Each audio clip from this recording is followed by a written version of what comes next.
emhlabeni onguyisele Nkosi yethu Jesu. Sesibongile uNkulunkulu oyigcwele. Sibonga isikhathi, sibonga ithubo sipha lona. Baba namandla wonke siyasondela kuwe. Sithi njengendluzela yomela amanzi igijima iyangasemfuleni kanjalo imoya yethi kulandele ikomele. Sisuthise ngezwi lakho namhlanje mini. Baba namandla wonke khuluma nezimpilo zethu. Sikulandele siyadinga ekamene linamandla lika Kristu Jesu. Sikhulekela umlaleli ekhaya hlanganyela nathi Nkosi ngekhaya linamandla lika Kristu Jesu. Speak, Father, oh God, about your word. We are listening you in the wonderful name of our Lord and Savior Jesus Christ. Shiabonga Nkosi, in Jesus' mighty name. Amen. Hallelujah. Blessed be the name of the Lord. Siyamphakamisa kakhulu uNkulunkulu. Uma sisho njalo siyabingelela ekhaya. Phinde futhi sikwamukele egameni elihle, egameni linamandla lika Kristu Jesu. Onamukelayo, this is Senior Pastor Sithi Mahlangu of Flowing Fountain Ministries. Maye kwakuhle uphinde sihlangane. Siyambonga kakhulu uNkulunkulu, sibonga inkonzo uNkulunkulu asinikeza yona sihlanganyele sizokwabelana izwi lenkosi namhlanje lona litholakala lapha encwadini yabahluleli Judges chapter 11 verse 1. Izwi lenkosi uNkulunkulu athi asihlephulelane lona namhlanje kube isinkwa sethu esizosithola emini. Siyofunda nje masinyana ku verse 1 verse 2 Judges chapter 11 verse 1 and 2. Uma kukuhle sizawuthinta amanye amavesi egameni lika Kristu Jesu waseNazaretha sifundele. Now Jephthah of Gilead was a great warrior. He was the son of Gilead, but his mother was a prostitute. 2. Gilead's wife also had several sons, and when these half-brothers grew up, they chased Jephthah off the land. You will not get any of our father's inheritance, they said, for you are the son of a prostitute. uNkulunkulu abusise ufunda kwezwi lakhe egameni lika Jesu. Amen. Siyambonga kakhulu uNkulunkulu, siyamphakamisa. Maye muhle uNkulunkulu, maye akekho njengaye. Siyabonga abazalwane namhlanje mini uNkulunkulu ubekile enhlizweni yami ukuthi ake sihlephulelane ngalezwi lenkosi elikhuluma ngoJephthah. Namhlanje bazalwane siphethe indaba enkulu, siphethe indaba enamandla, sikhuluma ngendoda ogama layo kuthiwa nguJephthah. Lithi izwi lenkosi le ndoda bazalwane bekade kuyiqhawe elikhulu elinamandla. Uma ufunda umlando kaJephthah lithi izwi lenkosi, he was a great soldier and he was the son of prostitute. uNkulunkulu anibusise. Izwi lenkosi liveza uJephthah ebekade angomkhulu kakhulu akwazi ukulwa impi. Yingakho lithi izwi lenkosi, and he was a brave warrior.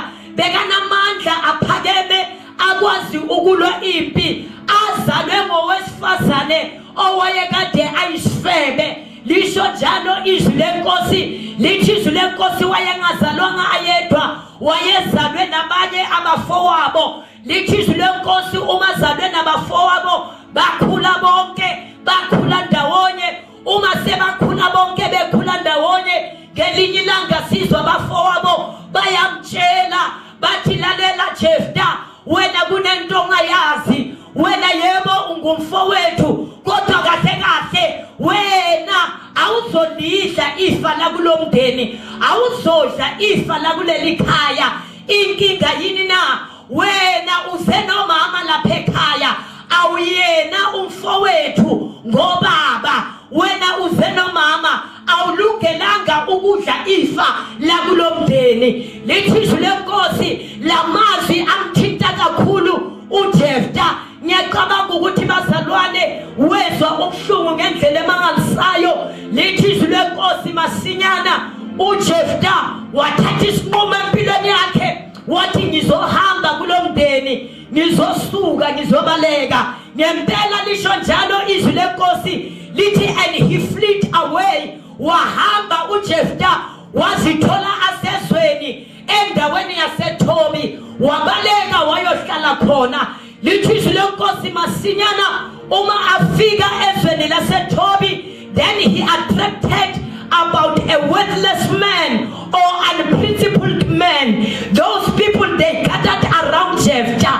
Hallelujah, malbobi kama lenkosi. Uma fika ezweni laseThobi kuba khona abantu abamzungezayo, kuba khona abantu abasondele eduzane naye. Lithi lenkosi labo bantu bazalwane kwakunento babeke bayibona kuJephthah. Ungakhohlwa phela bazalwane, uJephthah bazalwane ubekade ayindoda ehlakaniphile. He was full of wisdom, malibonga igama lenkosi, and he was anointed. Bayingcwele lithi lenkosi kwaba khona amayiyane. Lisho njalo izwi lenkosi asondele eduzane noJephthah. Ngoba bazalwane uma unento kaNkulunkulu, ngifundisa ukusho lamazwi ngithi wonke umuntu uzoba attracted to you. Kunento kaJehova ezomheha elakuwe, noma wena uyayibona lento, noma wena uyiboni, noma wena uyazazi, noma wena kawuzazi. Kodwa uma uqotshiwe unento kaNkulunkulu, people, they will be attracted about you. Kunabantu abazosondela kuwe, abanye bazosondela kungebona abantu abazokwakha, abanye bazosondela kungabona abantu abazokusiza endleleni, kodwa bazobulala lento nayo kaNkulunkulu. Ngoba lithi izwi lenkosi, these people, they were worthless men. Bantu bazalwane ebebanganamsebenzi. Those people are people who don't have nothing. Abantu bazalwane who are good for nothing. Basondela kuJephthah bathi Jephthah siyabona ukuthi kunento enkulu elapha kuwe. Yebazalwane ngizothini namhlanje? Lithi izwi lenkosi masinyana uma uJephthah asalibele nalabantu. Sizwe uverse 6 ngicela simfunde masinyana. Verse 6. Verse 6. The elders said, "Come, be our commander. Help us fight the Ammonites." Lithi lenkosi uma salibele nalabantu masinyana kuba nezwi elivelayo emuva lapha phuma khona ezweni laseIsrayeli.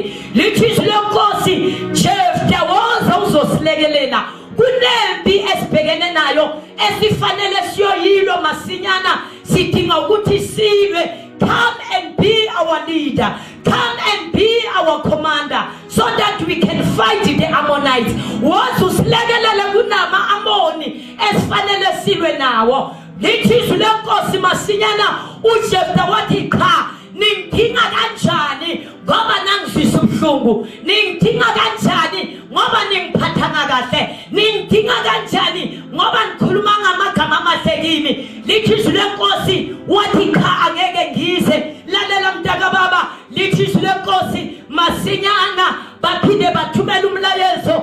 Lithi izwi lenkosi bathi shesha ufike ngoba sinokuyilwa lempi uma ungekho. Lithi izwi lenkosi wathatha isinqumo uJephthah wathi ngempela ngiyadinga ukuthi ngihambe ngibuyele emuva ngiyobasiza kulempi. Bazalwane namhlanje uNkulunkulu uthi angikhumbuze wonke umuntu omlalele, wonke umuntu ongizwayo, wonke umuntu olalelele iphimbo. Uthi uNkulunkulu angisho ukuthi wena unguJephthah walesikhathi. KunaboJephthah uNkulunkulu athi akukhulume nabo namhlanje. AboJephthah uma ngikhuluma nabo ngizothini kubo?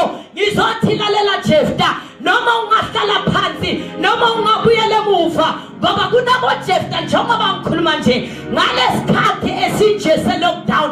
Uthi uNkulunkulu kunaboJephthah bahleli phansi. Uthi uNkulunkulu kunaboJephthah babuyele emuva. KunaboJephthah babackslidile. KunaboJephthah bangasathandazi. KunaboJephthah bangasafundiswi. Lalela Jephthah, ngifuna ukusho lamazwi, noma ungahlala ungasathandazi, noma ungabuyela emuva, noma ungabaleka, mara uma unento kaNkulunkulu, into kaNkulunkulu angeke bazalwane uyifihle. Into kaNkulunkulu angeke bazalwane ukwazi ukuthi ubaleke nayo. Uma uthi uyabaleka, into kaJehova yona iyakuveza malibonke igama lenkosi ngoba Jefta wayesebalekile asezweni laseThobi kodwa walandwa umlayezo waphuma wathi Jefta woza uzosilekelela kulempi. Come and be our leader, come and be our commander. Lithi lenkosi yabazalwane uJefta wabuya masinyana wazokwazi ukubalekelela bayilwa lempi. Lithi lenkosi bakwazi ukuyinqoba ngoba uJefta bekakhona. Ngizothini namhlanje, ngizothi lalela mntaka baba, akunandaba ukuthi uzalwa kuphi, akunandaba ukuthi uzalwa isifebe, akunandaba ukuthi uze kanjani, mara uma ugotshiwe into kaNkulunkulu iphezu kwakho awunokwazi ukuyivimba. Yebazalwane ngizothini, ngizothi icebo likaJehova alinakuvinjwa ngempilo yakho. Into uNkulunkulu akubizele yona ubizele yona ngenzeka ujabulile njengoba siku-lockdown uthi asisakhonzi ney'nkonza zisekho kodwa lalela mntaka baba, uma kuphela le lockdown lalela, uma kuphela le lockdown masinyana wena uzobiswa, masinyana wena uyafuneka ngoba amazulu athembile, ngoba wena we are the great preacher, ngoba wena we are the great worshipper, ngoba wena we are the great intercessor. Amazulu athembe wena, impi ukuze inqotshwe ayizonqotshwa uma ungekho, siyohlabelela ngoba wena uthenjwe amazulu. Ufanele uyohlabelela nabahlabelelayo, ufanele uyoshumayela nabashumayeli ngoba wena unguJefta. Ukuthi uzalwe kulokuphi it doesn't matter, ukuthi uzalwe kanjani, ukuthi uhlala kuphi it doesn't matter. uNkulunkulu into ayidepositile empilweni yakho ufisa ukuyibona ifezeka iqhubeka. Lisho njalo izwi lenkosi according to Acts chapter 20 verse 24. Izwi lenkosi Acts chapter 20 verse 24 lithi izwi lenkosi, until I finished the assignment that God has laid upon me, until I accomplish the race. Ngoba bazalwane, there is an assignment, ukhona umsebenzi uNkulunkulu awubekile empilweni yakho. Wena usubuyele emuva, wena usuhlala nalabantu, wena ubizelwe emsebenzini kaNkulunkulu, wena usuhlala nalabantu abenza nathi bayathanda ngoba there are people who are good in your life for nothing. Those people uNkulunkulu uzokhipha kibo uma sekadinga ngizela ukuzokhumbuza ukuthi get ready uma kuphela le lockdown. uNkulunkulu ufuna ekhaya, ufuna ushumayela, ufuna udumisa, ufuna udlala ikeyboard. uNkulunkulu uthembile nangomthandazo. You are Jefta of this day. uNkulunkulu anibusise. Malibonke igama lenkosi. Ngiyafisa ukuthi bazalwane ngikhumbuze lapha ekhaya nithi ungalibali, ungakhohlwa. Ngenzeka wena ubona ufana nabanye kodwa wena ufani nabanye. uJefta wayehlukile, wayengafani nabafowabo, wayehlukile. He was full of wisdom, he was anointed. Malibonke igama lenkosi. In fact, he was a leader. When you are a leader, bazalwane bangafana yebo abantu kodwa wena ufani nabo. You are so special. Ukhonjwe izulu masinyana Jehova uzobiza uma phela le lockdown. Uyafuneka ukuyoshumayela, uyafuneka ukuyoqedelela lo msebenzi obesoqalile. Omunye mhlamba kaqalanga kodwa mzothi kuwe mathusi nje uma kuphela le lockdown qala umsebenzi kaNkulunkulu ngoba icebo likaJehova alinakuvinjwa ngempilo yakho. Ngiyafisa ukuthandaza lapha ekhaya, mthandaze naboJefta bonke besebakhwithile bayifihlile babalekele nobi. Ngifuna ukuthandaza nabo ngithi come back to Jerusalem. Jesu uyabiza, hamba uyokwenza umsebenzi wakho, hamba uyothuleka, hamba uyohlabelela, hamba uyodumisa, hamba uyoshumayela, hamba uyobeka abathi izandla ngoba uJehova uthembe wena. Funa ukuthandaza Jefta, ungabaleki. Lithi izwi lenkosi, he fled away. Ungabaleki, ngeke umbalekele uNkulunkulu, ngeke umbalekele uNkulunkulu. Ngizothi kuwe, you are Jefta of this day. uNkulunkulu anibusise. May the Lord raise the Jeftas of this day. Uma kuphela le lockdown bazalwane siyoshumayela ngathi siyahlanya. Uma kuphela le lockdown siyomsebenzela uNkulunkulu. Lithi izwi lenkosi, wayinqoba impi uJefta for 6 years kwa-Israyeli, wakwazi ukuthi abe inkosi ngoba izulu lalimthemba ngezimpi uJehova nawe uyakuthemba ngenkonzo akubekile enhlizweni yakho ngifuna ukuthandaza baba wethu osezulwini ongiyisele Nkosi yethu Jesu baba siyathandaza sithandazela nangumlalele ekhaya besaphelele ngamandla besayekile bekangasakhona baba uyaphenduka baba ubuyela kuwe ufuna ukukhotha ufuna ukuluma esikhaleni ufuna ukulwa izimpi ngoba umthembile ukuthi uzoyinqoba impi uma khona yena siyanqoba mphakamise once more uma besaphelela ngamandla mupha amandla amasha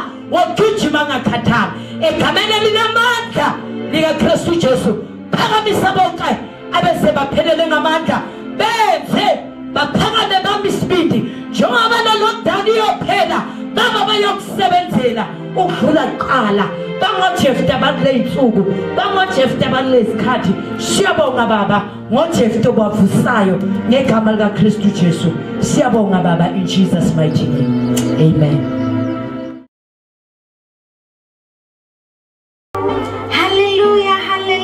Sanbingelele egameni lika Jesu Kristu waseNazaretha bazalane nolibingelela go Sister Pascaline osindisiwe omthanda kakhulu uNkulunkulu. Hello Sister Thando ngisindisiwe ngiyamthanda uNkulunkulu. Bazalane sibela ngezaziso. Isaziso sokuqala ke ukuthi sithanda ukubonga kinina for subscribing and liking YouTube channel yethu. Sithanda ukubonga for your support. You have been consistent the whole week. Sithanda ukubonga kinina nibonakele nibahle bazalwane, and we thank you for your support also enkonzweni night press. Ibona bazalwane basimangaza. Sithanda ukubonga kakhulu. Siphinde sibiye esazisweni sethu silandelayo ukuthi Monday is in fasting and prayer. Siyakhuleka thina sonke sisemakhaya asehli bazalwane kule ntaba siyoqhubeka sikhuleke sisemakhaya, and then 6 o'clock Monday siyahlanganyela on our YouTube channel ntamba. And futhi bazalwane sine power hour prayer every Thursday from 12 o'clock to 1 o'clock. Bazalwane, if ukhona on our prayer request ungasithinta kulama number athi 076 509 7506 or ungasithola ku Telegram channel ethi Bishop_City_Mahlangu. Singakhohlwa ke bazalwane ukuthi siyophinde sihlanganyele on Sunday kwi Telegram channel yethu or YouTube channel. Siyohlanganyela 10 o'clock ekseni sihlephulelana izwi lenkosi sivuseleleka egameni lika Jesu. Ungasithola ke ku Telegram, YouTube and Facebook. Our Facebook page is Flowing Fountain Media House and our YouTube is Flowing Fountain Ministries. Ningakhohlwa ke ukusubscribe noma ukuslike. Siyabonga kakhulu bazalwane lapha emakhaya. Stay blessed. We love you. Amen.